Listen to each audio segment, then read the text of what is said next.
درانو کتونکو السلام علیکم. زه محمد سلمان همدرد د حق غږ پښتو چینل خبري لنډیز کې ستاسو قربا اوس تاسو پام را اړوم د مهمو خبرونو لنډیز.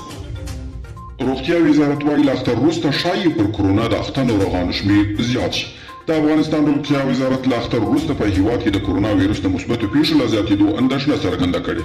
دغه راز وزارت وايي د اختر په ورځو کې د خلکو ټولنیزې فاصلې په رعایت کولو او له ګڼې ګوڼې څخه د مخنیوي په برخه کې د دوی لارښوونو ته پام نه دی کړی. برېښنا شرکت وايي 2 اونۍ کې د برېښنا 14 پایې په ماینونه ارزول شوي. د افغانستان برېښنا شرکت وايي په دې وروستیو 2 اونۍ کې په بیلابیلو سیمو کې د برېښنا 14 پایې ارزول شوي. هاخوا د افغانستان کورنۍ چارو وزارت وايي چې د برېښنا پایو د الوزولو د عاملینو د نیولو لټه دوام لري.